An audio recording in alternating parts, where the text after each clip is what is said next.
Math science academy channel पर हार्दिक अभिनंदन है, स्वागत है। आज हम पुनः मूलभूत अवधारणाएं, जिनको हम बेसिक कॉन्सेप्ट्स कहते हैं, जो मकान की नींव के पत्थर के समान होते हैं, उनको लेकर उपस्थित हुए हैं। लेकिन आज साइंस की मूलभूत अवधारणाएं, विज्ञान में फिजिक्स, साइंस में भौतिकी, ये भौतिक शास्त्र जो होती है, फिजिक्स जो होती है, उसके बेसिक कॉन्सेप्ट्स, उसको लेकर उपस्थित हुए हैं। बार बार मेरा आपसे आग्रह है कि आप हमारे मैथ साइंस एकेडमी चैनल को ध्यान से सब्सक्राइब कर लीजिए, कारण नोटिफिकेशन समय पे पहुंचेगा, जो आपके लिए अलार्म रिमाइंडर का काम करेगा। आप तत्काल आपकी समझ में जाएगा कि हमको इसका अध्ययन करना है। आप अपने स्वर्णिम भविष्य निर्माण के लिए स्वयं सतर्क हो। मेरे बार बार आग्रह करने से अगर आपको फर्क नहीं पड़ता तो आपको फर्क पड़ जाएगा, ठीक है ना। मैं तो आपसे बार बार निवेदन कर रहा हूँ, निवेदन इसलिए कर रहा हूँ कि मैं मैथ साइंस एकेडमी चैनल से इसलिए ऑनलाइन क्लासेस के माध्यम से पढ़ाना मैंने आरंभ किया कि मैंने दृढ़ संकल्प लिया है कि विद्यार्थियों के स्वर्णिम भविष्य निर्माण के लिए निस्वार्थ भाव से सेवा करता रहूंगा। अकेला यूट्यूब नहीं, इसके अलावा मैं ऑनलाइन क्लासेस में भी पढ़ाता हूँ। इसके अलावा मैं अलग से जाके बच्चे अगर बोलते हैं, कोई समस्याएं आती तो उनको व्हाट्सएप पे चैटिंग करता, वीडियो कॉल के माध्यम से पढ़ाता हूँ। कई विद्यार्थी तो ऐसे हैं जिनके पास की एंड्रॉइड मोबाइल नहीं है, वो मुझको टेलीफोन लगा देते हैं, टेलीफोन लगा के मुझसे क्वेश्चन के आंसर पूछते, मैं आंसर बताता हूँ।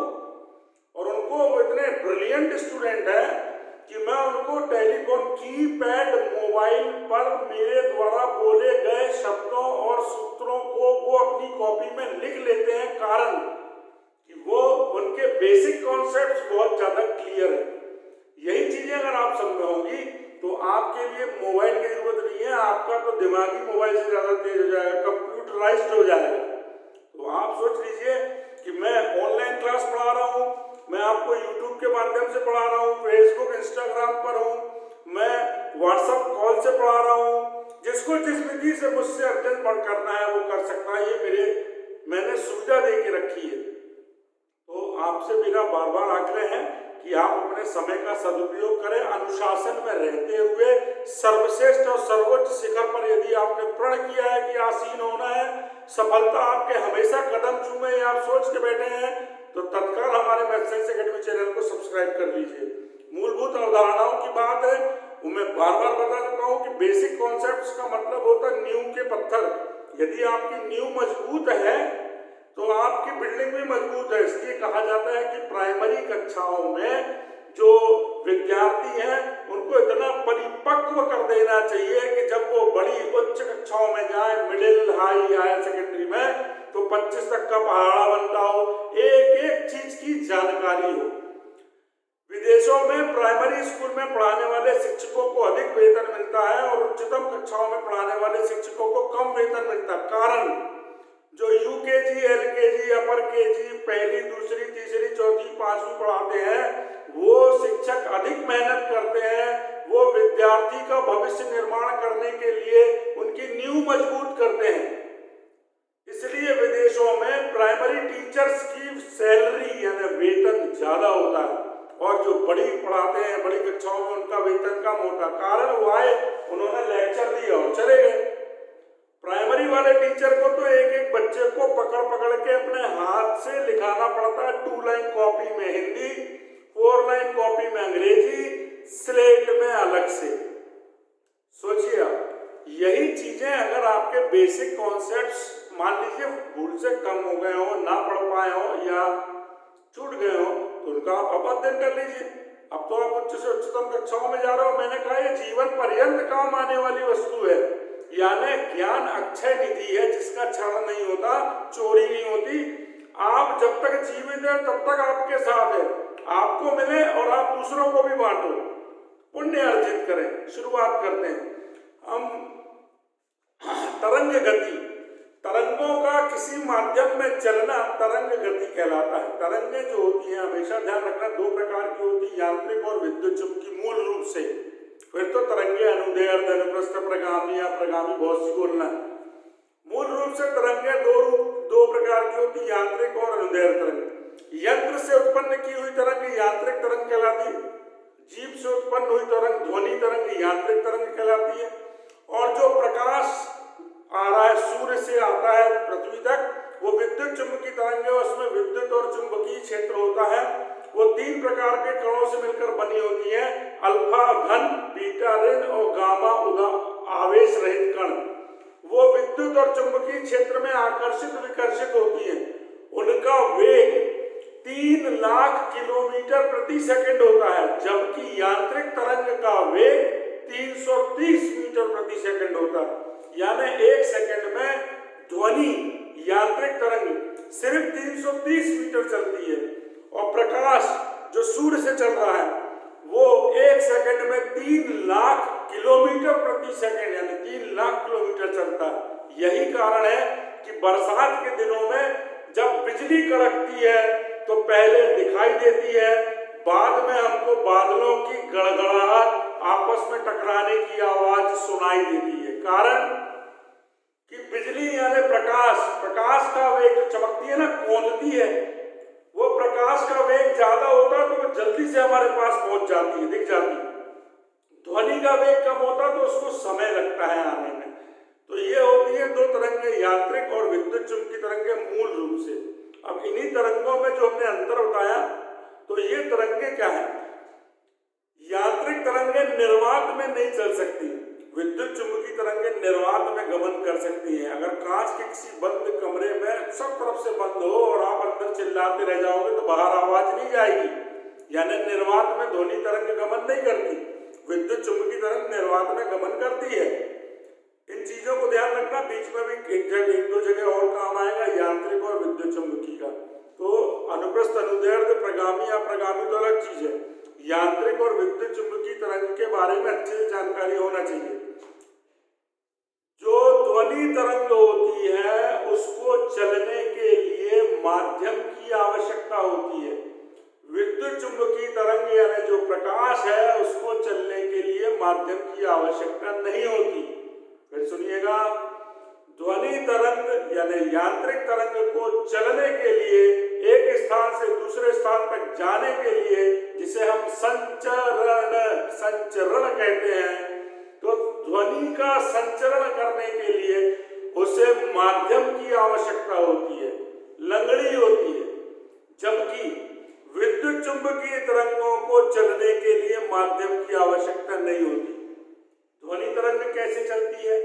जैसे वायु के कण हैं, अभी हम बोल रहे हैं, आप तक आवाज आ रही है, तो हम जिस कैमरे से शूट कर रहे हैं ये वीडियो, वहां और हमारे बीच में वायु है। मैं जो बोल रहा हूं, ये जो ध्वनि उत्पन्न हो रही है, ये वायु के कणों के ऊपर बैठती है और फिर वायु के कण उसको ले जाके कैमरे तक पहुंचाते हैं। यानी ध्वनि तरंग को वाहक तरंग लेके जाती, वाहक तरंग। तो जो वायु है वो वाहक तरंग है, वो ध्वनि को अपने ऊपर बिठाती है और फिर आगे लेके जाती है। तो ध्वनि के संचरण के लिए माध्यम अनिवार्य है, जबकि प्रकाश यानी विद्युत चुंबकीय तरंग के लिए माध्यम की आवश्यकता नहीं होती। Is that clear? आगे चलते हैं। बहुत सारी चीजें हैं जो हमको ध्यान से सुनना और समझना है। तरंगे जब आपस में टकराती हैं, तो उसे हम अध्यारोपण कहते हैं। तरंगों का आपस में टकराना अध्यारोपण कहलाता है। जब तरंगे आपस में टकराती हैं तो एक ही दिशा में चल के भी टकरा सकती हैं और विपरीत दिशा में चल के भी टकरा सकती हैं। जब तरंगे एक ही दिशा में चल के टकराएं और जब तरंगे विपरीत दिशा में चल के टकराएं तो एक अंतर होता है जो ध्यान से समझना है। जो तरंगे टकरा रही हैं उन्हें हम अवयवी तरंगे कहते हैं। जो तरंगे आपस में टकरा रही हैं उन्हें हम अवयवी तरंगे कहते हैं। जब दो तरंगे एक ही दिशा में चल के आपस में टकराती हैं तो जहां पर टकराती हैं वहां से नई तरंगे उत्पन्न होना शुरू हो जाती है, जिन्हें हम परिणामी तरंगे कहते हैं। जब दो तरंगे एक ही दिशा में चल के आपस में टकराती हैं तो जिस बिंदु पर टकराती हैं उस बिंदु से नई तरंगे उत्पन्न होना शुरू हो जाती हैं, जिन्हें हम परिणामी तरंगे कहते हैं। ये तरंगे आगे की ओर बढ़ती हैं का मतलब इनमें विस्थापन भी होता है, इनमें ऊर्जा का संचरण भी होता है। भाई अगर तरंगें आगे बढ़ रही है मतलब तरंग ध्वनि ऊर्जा आगे बढ़ रही है, यानी ऊर्जा का भी विस्थापन होता है और तरंग का भी विस्थापन होता है, तो ऐसी तरंगों को प्रगामी तरंगें कहते हैं। लेकिन यदि दो तरंगें जिन्हें हम अवयवी तरंगें कहते हैं विपरीत दिशा में चल के टकराएं तो वो ऐसी तरंगें उत्पन्न करती हैं जो एक ही जगह गोल गोल घूमती हैं, गोल गोल रानी और चक्कर चक्कर पानी। यानी वो एक ही जगह गोल गोल घूमती का मतलब ना तो उसमें विस्थापन होता है, ना ही ऊर्जा का विस्थापन होता, ना वो स्वयं विस्थापित होती है। जहां एक बार संघ बन गया वहां हमेशा संघ बनता है, जहां एक बार गर्त बन गया हमेशा वहां गर्त बनता है, जहां संपीड़न जहां विलयन एक बार बन गया वही बनता है। यानी जब दो तरंगें विपरीत दिशा में चल के टकराती हैं जिसे हम अध्यारोपण कहते हैं, तब वो ऐसी परिणामी तरंग उत्पन्न करती है, जिस बिंदु पर टकराती है वहां से ऐसी परिणामी तरंग उत्पन्न करती है जिनमें विस्थापन नहीं होता, ऊर्जा का संचरण नहीं होता, उन्हें हम अप्रगामी तरंगें कहते हैं। बात समझ में आ गई? तो एक ही दिशा में चल के टकराई तो नई तरंगों का उत्पादन हुआ, कहां से उत्पन्न हुई? जिस बिंदु पर टकराई, और जो नई तरंगें उत्पन्न हुई उनमें विस्थापन भी होता, ऊर्जा का संचरण भी होता, उन्हें प्रगामी कहते हैं। और जब दो तरंगें विपरीत दिशा में चल के टकराती हैं तो ऐसी नई तरंग उत्पन्न करती हैं जिनमें ना तो विस्थापन होता, ना ऊर्जा का संचरण होता, वो गोल गोल रानी, समझ गए ना भाई? उसको कहते हैं अप्रगामी तरंगें। इसी से जुड़ी हुई एक चीज लगे हाथ और समझ ले, ये तो ध्वनि से था।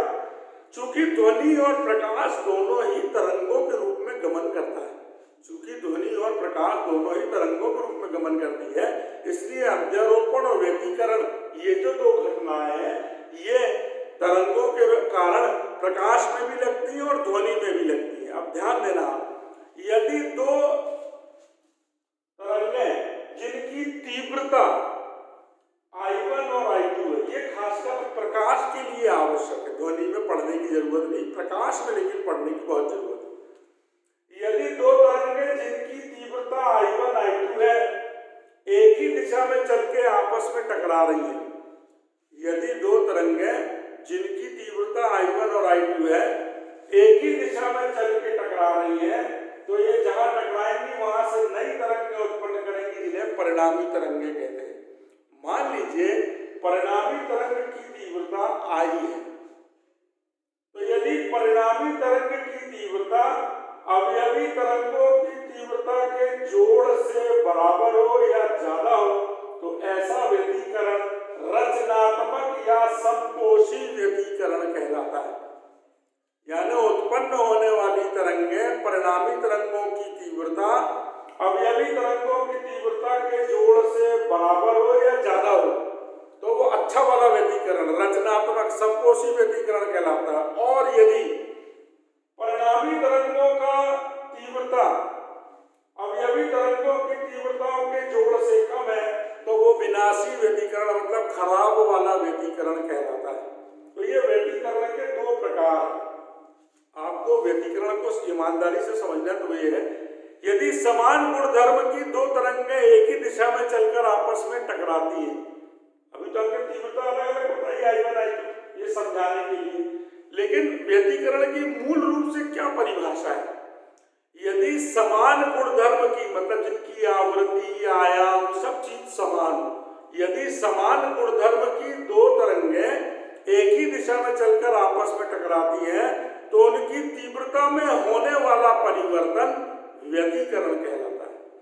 यदि समान गुणधर्म मतलब जिनकी आवृत्ति आयाम तरंग सब समान, तो यदि समान गुणधर्म की दो तरंगें, दो से ज्यादा भी हो सकती है, यदि समान गुणधर्म की तरंगें आपस में चलकर टकराती है तो उनकी तीव्रता में होने वाला एक ही दिशा में आगे चलकर टकराती है तो उनकी तीव्रता में होने वाला परिवर्तन व्यतिकरण कहलाता है, जो दो प्रकार का होता है। पहला रचनात्मक या समपोषी, दूसरा होता है विनाशी व्यतिकरण।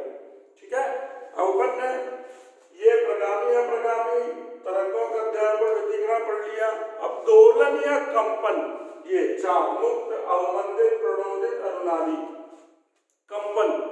आपने पेंडुलम देखा होगा, घड़ी में लगा रहता है। या आप धागा ले लो, धागे में आप एक पत्थर लटका लो, ठीक है ना। पतंग लूटने जाते तो फेंकते हैं ना, देखा होगा आपने, क्या कहते हैं उसको, लंगर। अपन ने बनाया, और इससे पक्षियों को भगाना हो, अपने खेत में आ गए हो तो पत्थर बांध के रस्सी लेते हो, गोल गोल घुमा के छोड़ देते हैं, तो वो जाके गिरता तो उड़ जाते हैं पंछी सब, है ना, नहीं तो कोई फसल खा जाए। तो जो लंगड़ होता है ना, वो पेंडुलम, तो उसको सरल लोलक कहते हैं फिजिक्स में। तो जो सरल लोलक है, अब दोलन को समझना, दोलन यानी कंपन। यदि आपने किसी वस्तु पर बल लगाया, एक चीज ध्यान रखना, ध्वनि में बल आवर्ती बल कहलाता है। जैसे मैंने आपसे कहा था कि आपको पूरी साइंस में हर जगह वस्तु को वस्तु कहना है, लेकिन ऊष्मा में वस्तु की जगह निकाय शब्द का उपयोग करना है। जैसे हमने आपको पहले समझाया कि पूरी साइंस में वस्तु को वस्तु बोलो चलेगा, ऊष्मा में आपको वस्तु नहीं बोलना, ऊष्मा में हर जगह आपको निकाय बोलना है।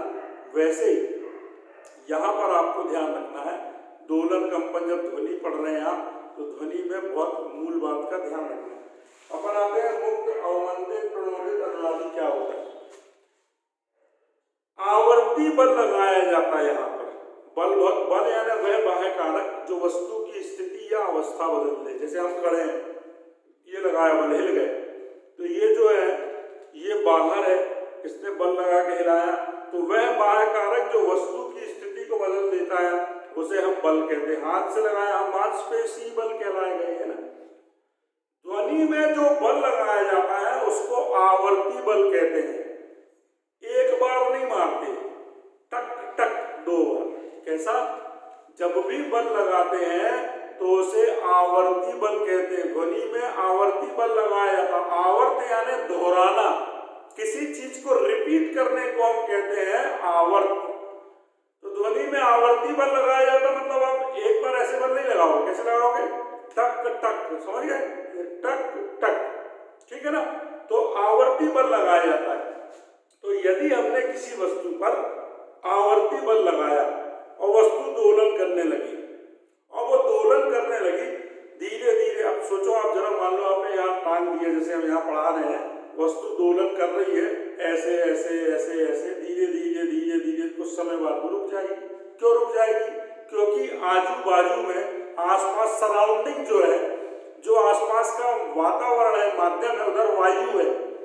वायु क्या करती है कि वो जो दोलन कर रहा है उस वस्तु पर घर्षण बल लगाती है, उसको रोकने का प्रयास करती है। तो घर्षण बल के प्रभाव से क्या होता है, वो वस्तु धीरे धीरे दोलन करते करते रुक जाती है। ऐसे दोलन जिन पर बाहरी प्रभाव से उनकी दोलन करना धीरे धीरे कम हो जाता है और आखिरी में जाके रुक जाते हैं, वो अवमंदित दोलन कहलाते हैं। अब इसी लंगड़ को या इसी सरल लोलक को या इसी पेंडुलम को आप निर्वात में ले जाओ जहां कुछ ना हो, वहां टांग के एक बार आवर्ती बल लगा दो, तो जो एक बार दोलन करना शुरू करेगा तो फिर वो नहीं रुकेगा। क्यों? क्योंकि वहां पर उसको रोकने के लिए घर्षण बल लगाने वाली या तो वायु है, ना कोई वस्तु है। तो ऐसे दोलन मुक्त दोलन कहलाते हैं, जो एक बार वस्तु दोलन करना शुरू करे तो चलते रहते हैं। तो वस्तु के ऐसे दोलन जिन पर बाहरी प्रभाव नहीं पड़ता, वस्तु लगातार दोलन करती रहती है, मुक्त दोलन कहलाते हैं। ऐसे दोलन जिस पर बाहरी प्रभाव पड़ जाता है, वस्तु के दोलन धीरे धीरे कंपन कम हो जाते हैं, वस्तु स्थिर हो जाती है, अवमंदित दोलन कहलाते हैं। आखिरी के बचे 2, प्रणोदित और अनुनादी। किसी वस्तु पर, बहुत शॉर्ट में, किसी वस्तु पर आपने आवर्ती बल लगाया, आपने जो आवर्ती बल लगाया ऐसे 1 2, उसकी आवर्त यानी उसकी आवृत्ति मान लो 100 कंपन प्रति सेकंड, मतलब वो 1 सेकंड में 100 बार लग सकता है ना।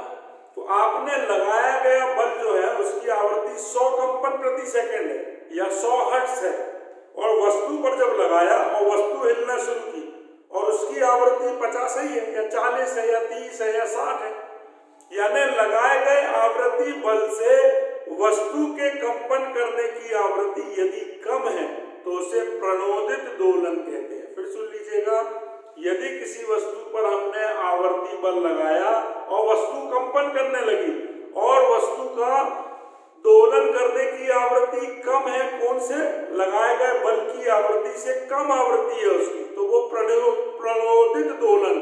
और यदि लगाए गए बल की आवृत्ति के बराबर आवृत्ति से दोलन कर रहा है, 100 हर्ट्ज का 100 कंपन प्रति सेकंड का आपने बल लगाया और वस्तु भी 100 कंपन प्रति सेकंड आवृत्ति से ही गति कर रही है, यानी लगाए गए बल और वस्तु की कंपन करने की, दोनों की बाहरी आवर्ती बल और वस्तु के कंपन की आवृत्ति बराबर है, तो उसे अनुनादी दोलन कहते हैं। इसका एक बहुत बड़ा उदाहरण है आखिरी आज का।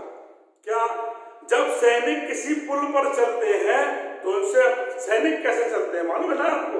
Left right left right left right, बाया दाया चलते हैं, खाट खाट खाट खाट चलते हैं। लेकिन जब वो पुल पर चलते हैं तो उनका जो मेजर होता है, कैप्टन होता है, वो कह देता है कदम तोड़। कदम तोड़ का मतलब left right left right left right left right नहीं करना है, खचड़ पचड़ मतलब ऊट पटांग चलना है। क्यों ऐसा बोलता है? कारण, यदि सारे सैनिक एक साथ पुल पर दायां पैर मारेंगे और एक साथ बायां पैर मारेंगे तो पुल पर जो पुल के कण है उनमें अनुनादी दोलन उत्पन्न हो जाएगा।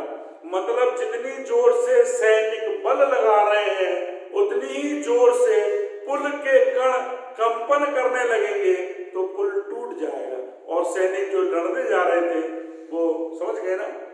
तो बात समझ जाए आप कि जब सैनिक पुल पर से गुजरते हैं तो उनका जो कप्तान होता है वो कह देता है कदम ताल तोड़। कदम ताल तोड़ मतलब पैर तोड़ नहीं, ये जो एक साथ लेफ्ट राइट कर रहे हैं वो बंद कर दे। वो अनुनादी दोलन का सबसे अच्छा उदाहरण है, ध्यान रखिएगा। ये कॉम्पिटिटिव एग्जाम में तो छोड़ दो, 10वीं 11वीं की परीक्षाओं में भी आता है। ये जैसे भाप से जलना कठिन होता है, बड़ा कष्टप्रद होता है 100 डिग्री सेंटीग्रेड के पानी से जलने से, तो ये बड़े रोचक कुछ तथ्य हैं विज्ञान के, बहुत काम आते हैं। आजकल एक नई प्रथा चालू हो गई है, उसके बारे में हम आपको बाद में बताएंगे। पहले क्या होता था, आपको अगर चोट लग जाए तो गर्म पानी से, गर्म चीजों से सिकाई करते थे। संशोधन हुआ, आजकल बर्फ से सिकाई होती है। क्यों होती, क्यों कारण बदला, ये अगले पीरियड में पढ़ेंगे। तो अगर आपको ये वीडियो पसंद आया हो तो इसे लाइक करें, शेयर करें, सब्सक्राइब करने की तो भैया बोल थक गए हम। कमेंट बॉक्स में कमेंट्स करें, बेल आइकन जरूर प्रेस करें, फेसबुक इंस्टाग्राम पर लाइक और फॉलो करें। अपने स्वर्णिम भविष्य निर्माण के लिए